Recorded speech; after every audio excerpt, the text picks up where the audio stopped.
Allah berjanji dalam Al-Quran, saya naikkan ke atas, orang yang konsisten menunaikan salat malam, maka dijamin oleh Allah Subhanahu wa Ta'ala akan dibimbing untuk mendapatkan karir terbaik dalam aktivitas kehidupannya. Terbaik di sini bukan sekedar mendapatkan harapan menempati posisi tertinggi, bukan. Tapi posisi yang terbaik untuk memberikan maslahat pada dunia dan akhirat Anda. Dunianya hidup nyaman, tapi kenyamanan itu membantu Anda mendapatkan keraihan kebahagiaan akhirat. Anda hidupnya tenang, asetnya banyak, kekayaan melimpah, tapi dengan semua itu Anda tetap dekat dengan Allah Subhanahu wa Ta'ala. Silakan gali dari segi sejarah. Sudah banyak contohnya. Uthman bin Affan radhiyallahu taala anhu, Abdurrahman bin Auf, Tamim ad-Dari radhiyallahu taala anhum jami'an. Silakan cek keterangan Imam An-Nawawi dalam kitabnya At-Tibyan. Sering saya ulang-ulang. Mereka itu orang kaya, pengusaha sukses, hidupnya nyaman, asetnya melampaui abad-abad kemudian. Sampai sekarang masih ada. Tapi yang paling menarik adalah terekam dalam amal ibadah mereka termasuk sahabat yang tidak pernah meninggalkan tahajud. Bahkan sangat istimewa. Mereka menunggu salat malam sampai menunaikan salat malam sampai selesai menghatamkan Qurannya. Itu luar biasa. Kenapa bangun malam? Karena ada motivasi. Apa motivasinya? Kebahagiaan yang dititipkan oleh Allah kepada mereka dalam kehidupan dunia dan akhiratnya. Di dunianya sukses, akhiratnya pun tidak ditinggalkan. Baik. 2. Wa qur rabbi adkhilni mudkhalas sidq. Dan katakan Muhammad sallallahu alaihi wasallam, Rabbi adkhilni mudkhalas sidq. Ya Allah, bimbing hamba untuk mengawali aktivitas hamba. Di kemuliaan, keutamaan salat malam ini terkait dengan urusan dunia, selain akan mengangkat kita di tempat yang terbaik, juga yang kedua, menghadirkan bimbingan Allah dalam menjalani aktivitas harian kita. Dibimbing Allah. Masya Allah. Tidak ada yang paling membahagiakan, menyenangkan, mendamaikan, kecuali seorang hamba yang setiap aktivitasnya dibimbing oleh Allah Subhanahu wa Ta'ala. Misal, maaf, saya lukiskan begini. Anda kalau bekerja dibimbing direktur nyaman tidak? Nyaman. Di jalan dibimbing, dijaga, bahkan dituntun Pak Polisi, lancar tidak jalannya? Lancar. Sekarang Anda dibimbing oleh yang menciptakan direktur Anda, yang menciptakan polisi, yang menciptakan segala makhluk. Maka tidak ada yang susah bagi segalanya. Kembali pada Allah Subhanahu wa Ta'ala. Karena itu setiap orang yang mendapatkan bimbingan Allah, maka pasti dalam hidupnya mendapatkan kebahagiaan dan kesuksesan. Nah, jika Anda ingin dibimbing oleh Allah Subhanahu wa Ta'ala, maka di antara amalan spesifiknya ada amalan-amalan dasar standar seperti salat, infak, baca Quran, Al-Baqarah ayat 3 sampai dengan ayat 4-nya. Tapi ada yang paling istimewa, yang kalau Anda kerjakan ini dari ujung kepala sampai ujung kaki Anda mendapat bimbingan Allah Subhanahu wa Ta'ala. Begitu mau jalan, langkah Anda dibimbing Allah. Anda tidak akan melangkah pada yang tidak disukai oleh Allah Subhanahu wa Ta'ala. Jangankan yang maksiat, yang membuat Anda sulit pun Anda akan dipalingkan. Misal, Anda mau jalan nih, di jalan ada kemacetan yang menimpa musibah secara umum. Orang terjebak macet, tiba-tiba baru Anda keluar, ada tiba-tiba datang kepada Anda, Pak, jangan lewat situ, macet. Ah, masa sih? Tadi saya melihat tidak macet, itu tadi Pak, sekarang macet. Belok. Allahu Akbar. Begitu Anda kunjungi tempat, Pak, jangan yang itu Pak, yang lain saja. Kenapa? Di situ tidak cocok buat Bapak. Ada seorang masuk ke sebuah toko, dia terbiasa rajin menunaikan malam ini, ibadah ini. Allahu Akbar. Begitu mau masuk dan masuk ke rumah makan, tiba-tiba dengan sopan penjaganya mengatakan, maaf Pak, di tempat ini nampaknya agak kurang cocok dengan Bapak. Kenapa memang? Akan lebih baik di tempat yang lain saja Pak. Baik, karena makanan-makanannya tidak dicantumkan logo halalnya, tapi ketika melihat orang ini tiba-tiba mengatakan, memberikan dari awal, Pak, jangan di sini, tempat lain lebih baik untuk Bapak. Coba bayangkan, baru dari kakinya, belum pandangannya, belum lisannya, belum telinganya, belum tangannya.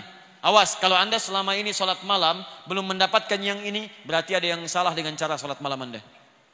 Anda rajin tahajud, tapi lisan Anda tidak dijaga oleh Allah. Ada yang salah Anda dalam sholat malamnya. Mustahil ahli tahajud lisannya mudah mengeluarkan kalimat yang tidak disukai oleh Allah. Karena lisan dia dibimbing Allah. Jadi kalau Anda ahli sholat malam dan Anda menyalahi ketentuan Allah, Kata Allah jangan mencela. Quran surah 49 ayat 11 sampai dengan 12. Ya ayyuhalladzina amanu la yaskhar qaumin qaum. Jangan saling cela. Anda bangun malam tapi Anda mencela, salah tahajud Anda. Salah salat malam Anda. La yaghtab ba'dukum ba'dha. Jangan gosip. Ibu masih gosip. Maaf. Salah salat malam ibu. Saya tidak Ustaz. Alhamdulillah. Tidak seperti ukhti itu tuh. Sama. Semua. Memang lisannya tidak bicara, tapi tangan itu yang nulis status, itu yang mencela orang, itu yang gosipkan orang, itu yang menyebarkan hoax, itu nyampaikan ini, itu salah. Sampai ke ujung kaki. Ini tolong koreksi ya, karena setiap ibadah itu ada indikator keberhasilannya. Anda tidak meraih itu, ada yang salah dalam pekerjaan ibadah Anda. Semua ibadah, bahkan jangankan sholat malam, sholat standar saja, yang 5 waktu, ukurannya salah satunya Quran surah 29 ayat 45. Innas salata tanha 'anil fahsya. Jadi kalau Anda benar salatnya, fahsya hilang, mungkar itu terbuang. Fahsya keburukan yang nampak datang lewat syahwat. Pornografi, porno aksi, LGBT itu fahsya. Di mustahil ada orang salat mengerjakan perbuatan tadi. Dia tidak mengerjakan tapi membela pelakunya, salah juga. Orang mengerjakan sunnah dicela-cela. Orang kemudian mengerjakan perbuatan fahsya dibela-bela. Ada yang salah dalam sholat dia. Jangankan sholat malam, yang standar aja dia masih di bawah standar. Sama dengan ban, bawah standar. Salah. Mungkar perbuatan yang diingkari oleh hati. Mencuri itu mungkar, bohong itu mungkar, korupsi mungkar. Maaf, membunuh mungkar. Luar biasa mungkarnya. Saya anjurkan tolong, ya, jangan berbuat kerusakan di muka bumi. Apalagi pembunuhan terhadap orang beriman itu sangat berbahaya. Itu saya ingatkan ya, hati-hati betul. Sekarang nampaknya mudah menghilangkan nyawa orang lain. Apalagi orang-orang yang sangat dekat dengan Allah Subhanahu wa taala. Jangankan level alim, ulama, ustaz, Anda level orang beriman biasa saja, taruhan Anda neraka jahanam tidak keluar dari situ. Quran surah 4 An-Nisa. Perhatikan, hati-hati, awas. Sampai dengan ayat 92-nya, paling kanan di pertengahan. Awas, hati-hati, hati-hati. Lihat baik-baik. Ada ancaman dari Quran. Wa may yaqtul mu'minan muta'ammida. Jika ada seorang merencanakan pembunuhan pada satu orang beriman, fajaza'uhu jahannam. Maka ancaman bagi orang itu neraka jahannam. Awas, khalidan fiha. Kekal di dalamnya, tidak akan keluar. Wa ghadiballahu alaihi, dan Allah murka kepadanya. Ya, maaf, masuk neraka jahanam saja sudah sulitnya luar biasa, apalagi masuk dimurkai Allah. Awas, hati-hati. Wa ghadiballahu alaihi wa la'anahu, dilaknat oleh Allah. Wa a'adda lahu 'adzaban 'azima, dan dijanjikan siksa berlipat di neraka jahanam itu. Enggak berlipat saja sudah dahsyat, apalagi dilipat. Hati-hati. Awas ya, hati-hati, hati-hati, karena kita bermohon pada Allah Subhanahu wa taala agar kita dilindungi dari perbuatan-perbuatan mungkar. Apalagi tingkat yang paling tinggi tadi, ya. Saya lihat ada banyak berita sekarang, kita doakan pada Allah Subhanahu wa taala semoga orang yang telah berbuat keburukan-keburukan dibimbing oleh Allah untuk kembali bertobat dia, karena taruhannya luar biasa dahsyat. Awas, hati-hati ya. Kalau memang ada orang yang kurang dari jiwanya, terganggu jiwanya, bahkan disebut kemudian dengan gila dan kalimat-kalimat semacamnya, maka dijaga, diarahkan, dibimbing, disembuhkan supaya kembali. Ya, tapi hati-hati. Resiko terbesar untuk menyakiti orang lain sampai kehilangan nyawa adalah sesuatu yang sangat dahsyat. Dulu waktu kejadian di bom Tamrin, saya ke Lampung, kemudian ditanya, Ustaz, apakah bom di jalan Tamrin termasuk jihad fisabilillah? Saya katakan jihad fisabilillah itu jihad di jalan Allah, bukan di jalan Tamrin. Ya, ya. Tolong dijaga ya, orang-orang kurang sehat sekarang banyak, dan agak anehnya kok yang dicari para ulama, para ustadz dan sebagainya. Wa akhrijni mukhrajal sidqin. Dan dia dibimbing mendapatkan solusi dari setiap persoalan yang dihadapi. Solusi, diberi jalan keluar. Yang ini dibimbing ketika mengerjakan, yang ini dibimbing ketika punya masalah. Masya Allah. A dengan B sama-sama punya masalah. Masalahnya di rumah tangga. Persoalannya cukup sama. Masalah A dengan B sama. Yang paling luar biasa, A ini punya kedudukan tinggi luar biasa. Pendidikannya juga tinggi. S-nya sampai 3, S3. Masya Allah. Yang ini Masya Allah cuma S1 kerupuk 2. Ya. Pendidikan tinggi, harta melimpah, Masalah sama dengan keluarga, cuman karena persoalan perilaku dan sebagainya, beda pendapat sampai rame. Apa yang terjadi? Yang ini cuman dengan senyuman selesai. Sayang, Masya Allah, kayaknya kenal, selesai masalah. Kenapa? Oh Masya Allah. Mau kemana Pak? Mau ke hatimu. Oh Masya Allah, selesai masalah. Yang ini, wah Masya Allah, nyapa susah, kayak gak kenal. Padahal tiap hari itu yang dilihat, ke kamar itu yang dilihat, keluar itu yang nggak selesai-selesai. Yang ini rumah tangga tenang, keluar tenang, di kantor tenang, hatinya lapang, ke rumah makan tenang. Teh Mbak, Masya Allah, pakai gula, gak usah terlalu manis, yang penting setia. Oh luar biasa. Enak. Ayo bikin status. Kayaknya besok pagi ada yang praktek di rumah itu. Jadi teman-teman sekalian, jadi orang-orang yang dekat dengan Allah, dia merajut hubungan dengan Allah Subhanahu wa taala, maka Allah akan jaga dalam setiap persoalan hidupnya. Di kantor dia nyaman, di kampus dia tenang. Ada orang yang besok ujian luar biasa sibuknya. Masya Allah. Bahkan disebut luar biasa, ada kalimat minggu tenang, padahal tidak tenang pada saat itu. Belajar sana, belajar sini. Tenang di mana? Pikir sana, pikir sini. Tapi sebagian orang ada yang santai saja. Orang ke kelas, dia ke masjid. Dia baca, dia juga baca. Dia bangun malam harinya. Esoknya tenang dia hadapi. Luar biasa. 4. Waj'al li min ladunka sultanan nasira. Ini yang dahsyat. Ini yang dahsyat. 4. Allah akan lindungi dia langsung dari pihak-pihak yang ingin mencelakainya.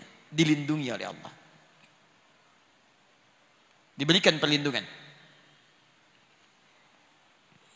Bisa beda-beda caranya nanti. Ya, bisa beda-beda lain-lain caranya.